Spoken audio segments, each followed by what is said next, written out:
Hi. Recording. Hi, my name is Tia Mikado, my co-counsel here today. It's James Nerona. And we are here representing our client, Mike Storm. Hi, I'm Kate Babney, And I'm Leah Douglas. and we represent Betsy Schechter and the Uptown Media. Media. Thank you so much. I just wanted to confirm that we have authorization to speak on behalf of our client, and can you please confirm that you also have authorization? Yes, we do. Thank you.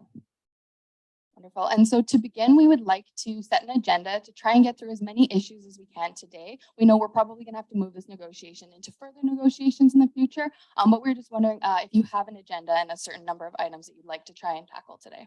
Sure, absolutely. We'd like to set 3 items on our agenda today. And feel free to give us any feedback. We're happy to move those around. So we'd like to address the announcement, the timeliness of the announcement that was made. We'd also like to talk, of course, of your client Mike's success here at Uptown Media. And then we'd also lastly like to address any future goals that your client might have. How does that sound? I think that's good. We might want to talk about Mr. Storm's history with Uptown Media first, because that's something that I think we should probably clear the air with before we get into the substantive components of the Just a quick summary of Mike Storm's history and what kind of led us to this negotiation today. Just a quick summary of facts. Would that be okay? Absolutely. So my partner Kate has addressed that, and we're going to discuss Mike's history first, then maybe move into the announcement and then the other 2 items. Okay, That's perfect. terrific, yeah. Sounds great. So why don't we get started there? I think that it's actually very important for Uptown Media to know, and for you to know, that we're coming to this table in the spirit of collaboration. We know that the circumstances around this discussion and Mr. Storm's view is very much shaped by the circumstances that have caused a fair amount of hurt feelings and tension between the 2 parties. We would also like to affirm that for Mr. Storm, he has instructed us to look at this collaboratively and hopefully positively moving forward, right? He's taken a bit of a breath. We've looked at what the options are, and we'd like to be able to have a conversation that puts some of that hurt on the side, that we acknowledge that certainly that's occurred, but that there are ways forward that could be positive for both Uptown Media and for Mr. Storm and his family, because he really is committed. He's been part of Uptown Media for 10 years. He's been in this industry for 15. He's committed a huge amount of time and effort and energy to the success of Uptown at Eagle Rock, and he'd like to see that continue if that's possible. And so we wanted to affirm that that's Sure, absolutely. And I'll jump in here. So thank you so much for sharing that. And we are also coming to the table in a spirit of collaboration. I don't think it is a surprise that Uptown Media highly values your client's employment with us. He has been instrumental at Uptown Media, as well as with the mentorship of younger employees coming in, something that we take very seriously.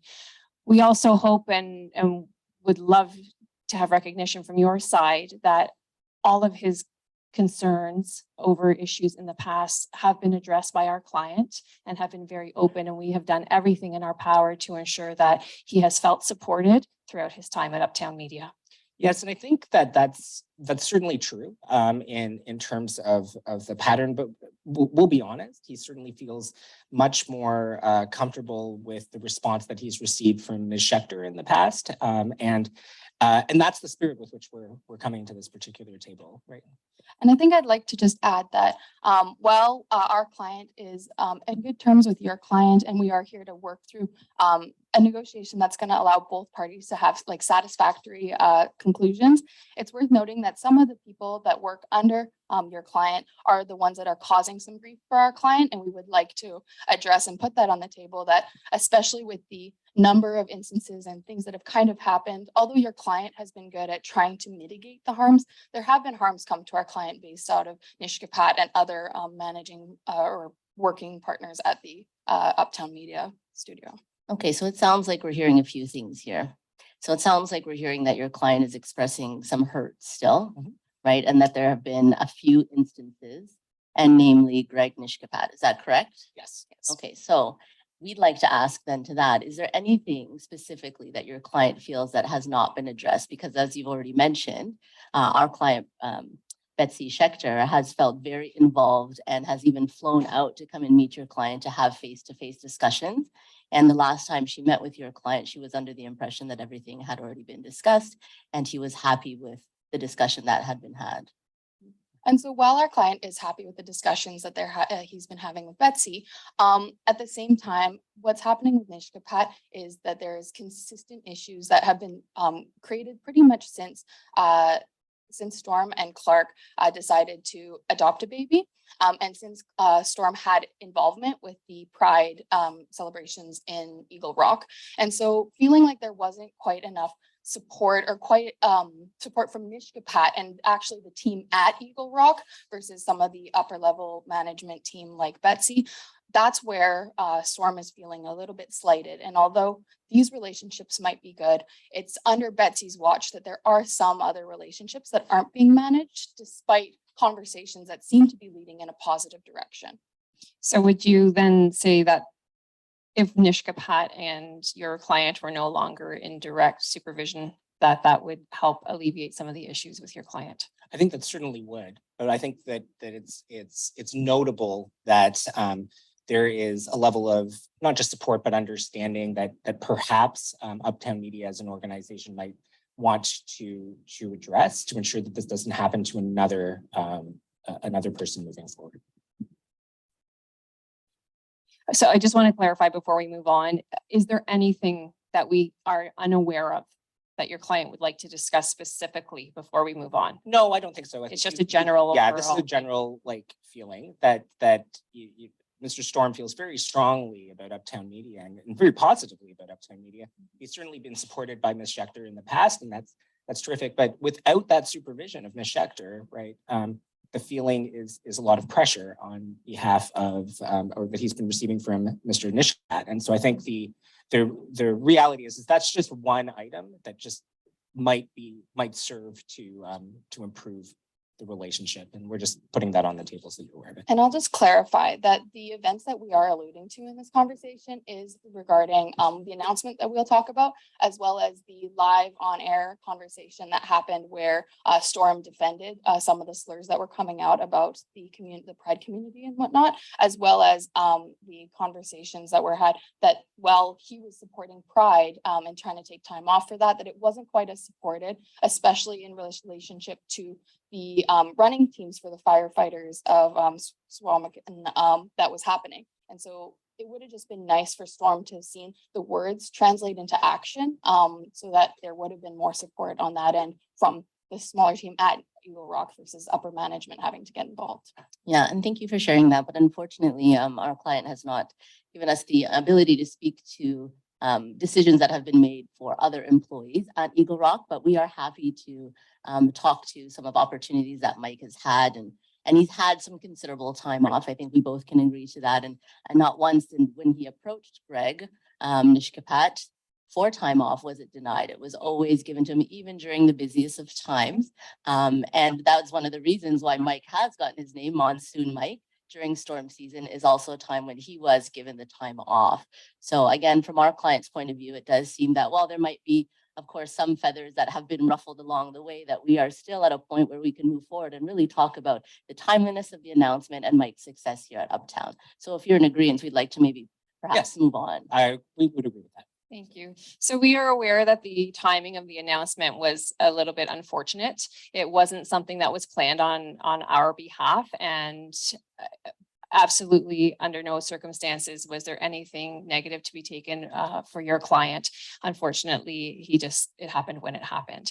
However, the replacement for Volke's position has already been decided prior to the announcement. So while it did come across as something that may have been nefarious, it really wasn't at all.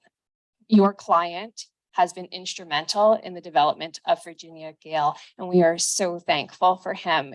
his commitment to promoting diversity within Uptown media is something that needs to be celebrated. So to watch a woman get promoted to a lateral position, as Mike says, your clients, not above him, to a lateral position is something that we are committed to ensuring that he gets the credit for helping with. And I'm glad that you've noted that, but in what way will that credit be noted or recognized? So we have talked with our PR campaign, and we will make sure that when the announcement of her promotion is given, that we would like your client to give that announcement, and we would like to honor him on air with the work that he has done to promote diversity within Uptown media. Lovely. And we'll take that to our client, and we think that that would be something he'd be very interested in. So thank you. You're welcome. Awesome. That's- Sorry. Yeah, no worries. Just wanted to clarify one other point, however, with respect to that. And I think, I mean, you've mentioned it by speaking about PR, right? That the reality is that the look and the feel of you know, a woman being promoted into this position is a great one. And it's something that we absolutely are delighted to see, both in expanding diversity within Uptown media, but also creating more opportunities. We'd also like to underline that those opportunities are also ones that other diverse groups need to be recognized for. And certainly this is something that Mr. Storm really feels was missing in this process. The transparency of the process wasn't there. And certainly I think we can all agree that from the outside looking in, as you've noted, that there is a perspective that this doesn't look good, right? And so from some, like on some level, for Mr. Storm to continue to be part of Uptown media, we require, or like what Mr. Storm is looking for, is an equivalent opportunity or other opportunities that he might be able to engage in order to ensure that he's expanding his base. He came to Eagle Rock, and when he came to Eagle Rock, he gave up a lot of things, not just for his family in terms of what they the job opportunities for his husband, but also in terms of taking on additional expenses and a lower paying job in order to be able to, to grow. So what opportunities for growth are available? Well, I'm glad you mentioned that. And as my partner here, Kate, mentioned that we thought that this was a lateral opportunity for your client. And so we've arranged maybe a more lucrative or exciting position for him.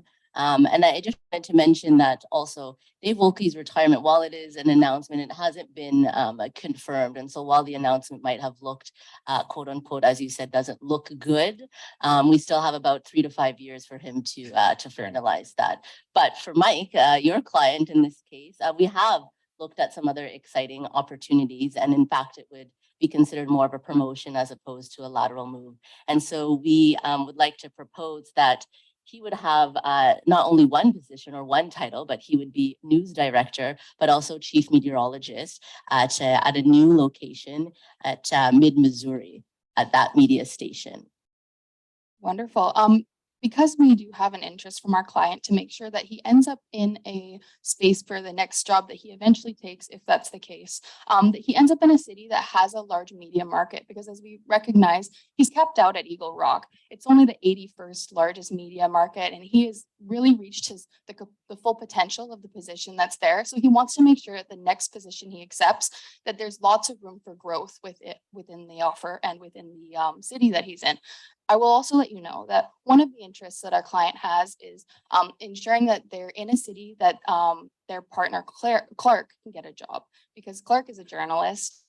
He had to give up his job to move to Eagle Rock because there just isn't enough journalism work in Eagle Rock for him. But in a bigger city, hopefully Clark would also be able to find a job. So do you know what size the city is, either for population or in relation to the media market?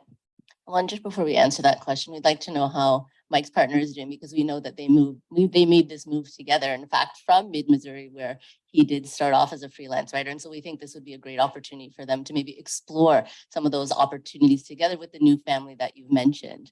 And so I'll just let my partner now maybe talk a little bit more to that exciting opportunity that exists. Yes, so as Leah has mentioned to you already, the position that Gail has been given is a lateral move for your client. It would not do anything for his future. So instead of focusing on that, we have created an opportunity where he can get quite significant experience, supervisory experience, where he would be named as the news director and chief meteorologist. He would be supervising 2 weather anchors and 8 other anchors. This is an area that really needs somebody with his talent.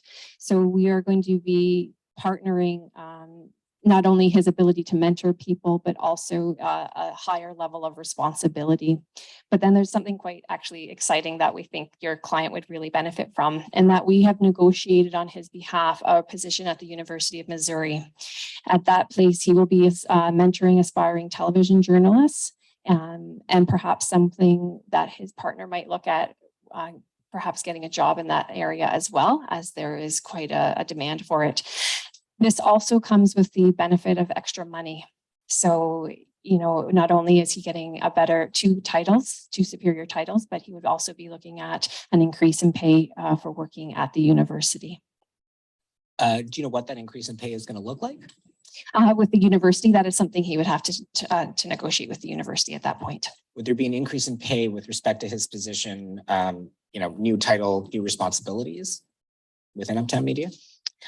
Well, while there might be some opportunity to discuss what an increase in pay is, what our client is looking at and excited about too, because we know that this is a big move and the family might be expanding soon. And so that's great. We'd like to offer a moving bonus. And this would be a lump sum payment given to Mike directly to use as he would like, although it is to support the move. I mean, it's up to him to sort of source out those opportunities. And so it is a $10,000 lump sum payment for him to use for his family as he would like. All right, so I have a couple questions about first the Mid-Missouri position. So we understand that this will be a promotional opportunity for Mike Storm. However, one of the interests of our client is actually making sure that he is in an area where there is still opportunity for growth. Doesn't want to end up in the same position that he's in Eagle Rock. So do you have more information about whether or not, like, how big this station is and how big the city's media market is? In order for him to grow, he needs a number of things, and that is also a level of responsibility that has increased. So, you know, we're looking at this as a long-term plan for him. So in giving him the responsibility of being the chief meteorologist, it is another step forward for him to go into maybe his ideal market down the road when he has gotten this exact this experience, the supervisory experience, so that once management has an opportunity that is opened up in his ideal area, which perhaps you could let us know what that is, then he will be in a position to move into that. Before we move on, would you just let us know, please, how you think your client might respond to what is being proposed? I think our client would be very, very interested in what has been proposed, and I think we would feel very positively about taking this to him. I think that one of the things, though, that we would probably need to nail down, understanding that in his current role, he has a salary of around $92.5 K or $1,000. We need a better understanding of what that's going to look like, for him as far as base salary goes in this new position. And I think we'd probably be looking at around like $120,000 as being something that was reasonable in that respect, at least to give him something to start with in order to commence those sorts of negotiations with Uptown. Okay, so it sounds like at this point, and we're coming close to the time that we've discussed or agreed upon for this negotiation today, but it sounds like 120,000 a year salary is what your client is looking for. And so while we would like to maybe have some more time to discuss it, I don't think today we'll be able to address that, but we have taken note of that. And we did also note down that perhaps your client is interested in that $10,000 lump sum moving bonus as well. So that's something that we can put on the agenda for our next meeting. How Yes, does that and I sound? think certainly the $10,000 in moving expenses is terrific. That's certainly something we probably need to go back to our client and confirm that that's, you know, that covers the costs that they are negotiated. And of course, we'd also are very interested in that university position as well.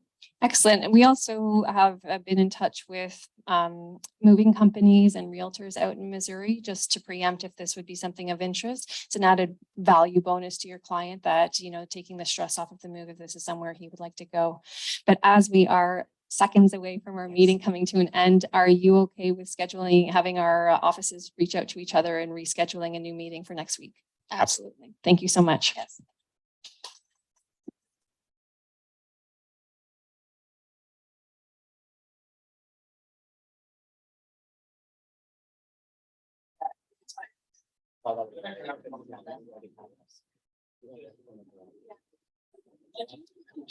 All right.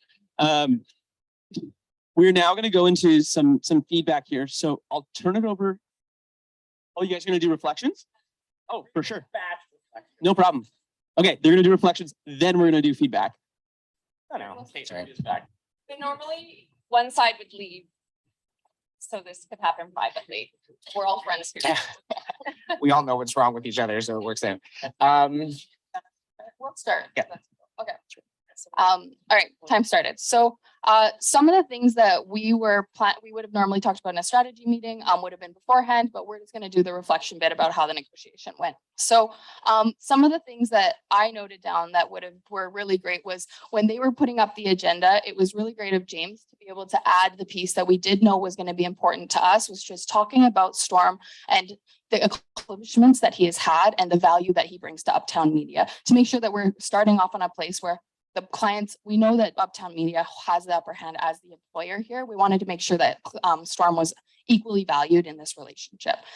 One of the things that I would say was really impressive and that we were happy for was when James asked the opposing counsel about how would he be recognized? And I think that this was something that we want to add as much as we can for our client. And so one of the things we would do is ask, okay, when they're talking in favorably about our client, we want to see, okay, but what does that translate into in actual items? So James asking that, I applaud the creativity on the co-counsel side in saying that their PR team had created this opportunity for them and that they would speak and recognize Storm's commitment to diversity. I think that was incredible work on their behalf. And I think it was really smart of my counsel here to ask for that item or an item in relation to what they were speaking about.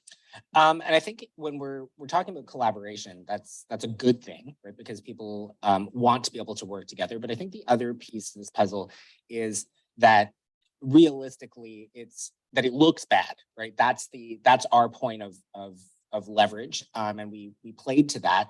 I do think, however, maybe what we could have done is flipped the script a little bit on the concerns around diversity and like diversity education and things like that. We spent a little bit too much time on that at the beginning of the negotiation, and probably would have been better served at the end when we were talking about positive things that we could work on together. Your turn.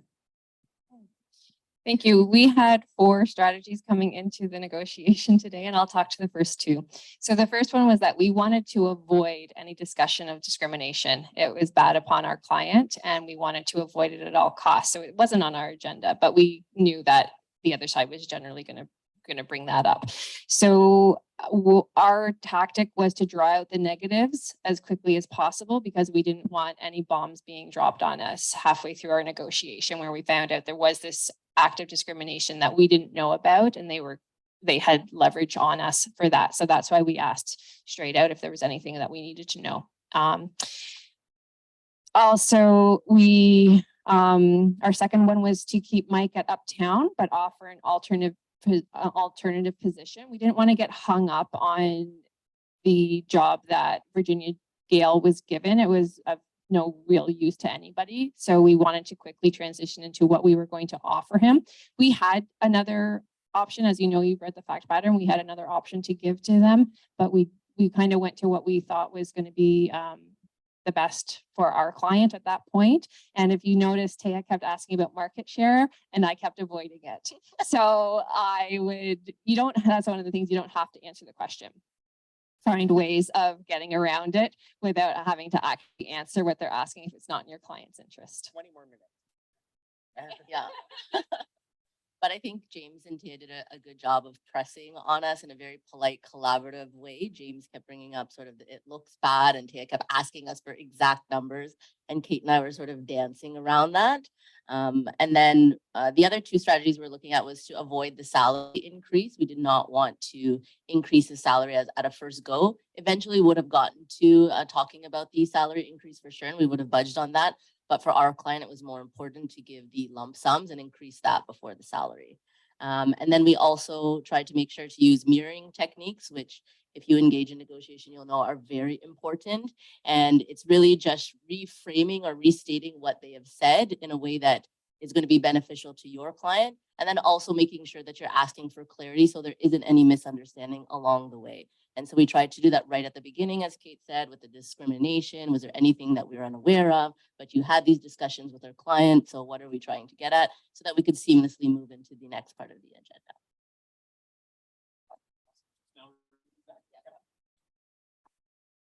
Perfect. Okay, so now we'll jump back into the feedback. So Camille, I'll hand it over to you to give them feedback. Feel free to go. I'll make sure the volume works. Sure. Can you guys hear me okay? Yes. Awesome. Well, good job, guys, and great to see you all again. Exciting to see you guys in one room because we did it all virtually before. But great job, and clearly you guys have gotten even better than you were last time we saw you doing the same negotiation, so good job. I think at the outset, one of the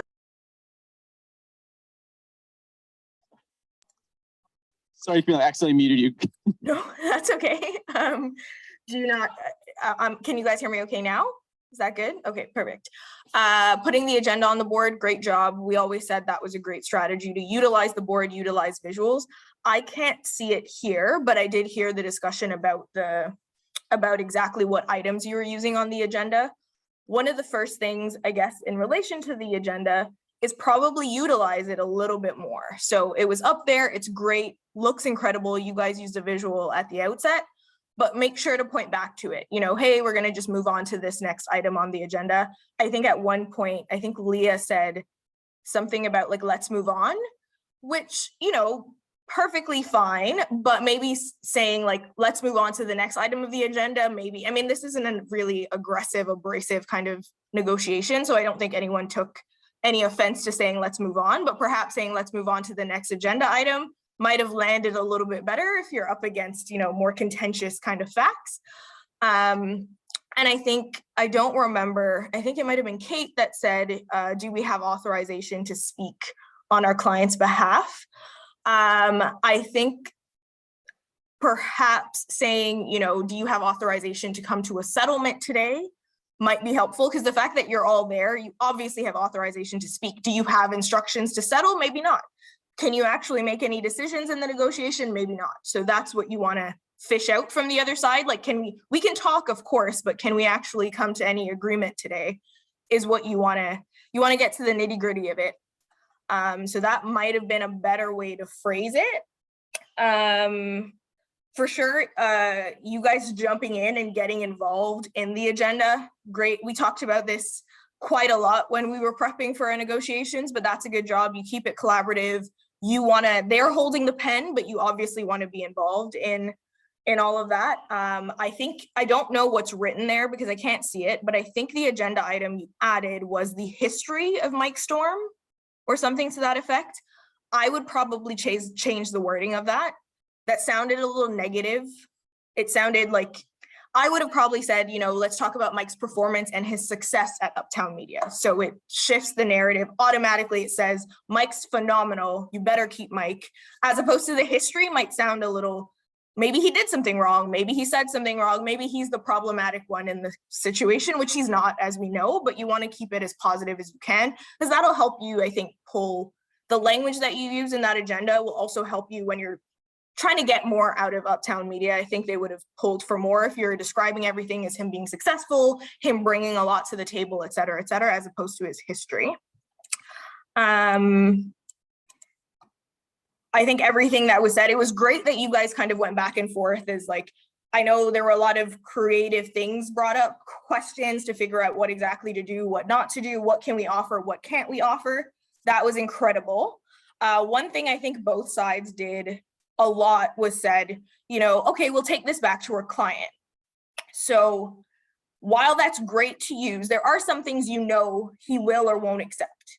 And Uptown Media will or won't accept. And there are some things they won't, or you don't know yet. It's not in the facts. This was kind of a creative add-on. So you're not sure how it's going to be taken. You probably want to be clear about what those things are. So if it's a salary increase, for example, that's obviously something that's going to come up from the other side.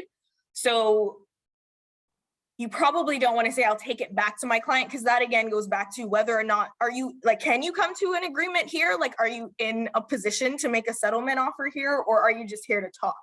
So you want to make sure this, I know for a fact I can accept or I can't accept, and this might be a creative option that we didn't really discuss ahead of time, so I don't know whether my client will like it, so that I have to take back to my client. Because again, if you're in a negotiation and you do want to come to an agreement, that would look really weird at the end of this negotiation if you said, yeah, let's accept 98,000, for example, but everything before you said you had to take back to your client. So you want to make it clear what you have to take back and what you actually have authorization to do or not do today. I know we talked about this, and I've obviously worked with you for much more closely, but we talked about helping with nonverbal cues to help transition with the communication between you two. You guys have always been great as teams at how to work through communicating throughout the negotiation, not speaking over one another, and again, getting adequate time for each person to speak. But I think there was one, I don't remember who it was, but maybe it was Leah and Kate. And I think Leah might have said, Kate's gonna take over this part or something like that, which is fine generally, but you want to make sure that's as seamless as possible. If you guys are sitting beside each other now. So even, putting your hand on Kate's paper, or Kate, you putting your hand on Leah's paper might be a way that the other side doesn't notice what you're doing, but you're going to speak next, etc. That helps sort of not, so that you don't have to narrate what's going to happen next. That helps, I think, to make the transition as seamless as possible. But yeah, that being said, I think you guys did a great job. This fact scenario was a little challenging, I think, in general, as we were doing it, and same thing today. But yeah, no, great job, guys. And I'm excited for what's next. Or if there's any questions from you guys, and again, everything you guys said in your reflections were great, perfect. That's exactly what you want to pull out when you're doing reflections with the judges, what you did right, what you did wrong, especially what you did right. You want to focus on all the creative and great things you pulled out. But good job, guys. Thank you. Awesome. Thank you so much, Camille. So we only have a couple minutes left. I'm not going to give you guys any feedback, but I will just talk really quick because there's a couple of things that came up that I really wanted to mention about the cup and just about negotiation. One of them is that it sparked my mind as they were doing it. You don't have to have a substantive or a significant substantive knowledge of the area of law of the negotiations. It's not detrimental to your success. You'll get a little bit of background in it when you actually prepare for the more competitive ones, but you don't have to have a comprehensive understanding. It's not a set area of law. It changes every year. Do you guys remember what your theme was last year? Yeah, weren't they all in the same? So yours was all, so the CNC then is across the board. The client counsel is, that one's themed. Last year was sports and entertainment. Yeah, so they kind of changed, but you don't have to have a substantive knowledge. And then the other thing, and it kind of also sparked my mind, you also don't have to come to a resolution. You are not on a 45-minute timer to reach an agreement, because sometimes if you just sped through it to reach an agreement, you would reach a really bad agreement, right? Your client would not be helpful. So in these exercises, the purpose isn't to reach an agreement for the sake of reaching agreement. There are some things that you guys we'll get to it at the next meeting. You can plan another meeting if the facts kind of allude to that, or you reach things that we're at an impasse here. We're gonna move on. We'll deal with this at another meeting. So when you're actually doing the competitions. Don't try and stress to reach an agreement or a conclusion for the sake of doing it. Otherwise, that was really great. And we only have like 2 minutes to get out of here. So I think we'll end it there. Yeah, if you have some questions, we'll go quickly because we have 2 minutes. Just unmute or turn your mic on if it's off. About forming our teams. How do we go about forming the teams? So you can either register as an individual or you can register as partners. If you register as an individual, we'll pair you with another person who registered as an individual. We will do our best to pair 1Ls with 1Ls, upper years with upper years. Normally the math works out pretty well that works, but that's how we do it. Any other questions before we go? If not, you can email me. No, we're good. Okay, awesome. Well, class in a minute. Thank you so much, Camille.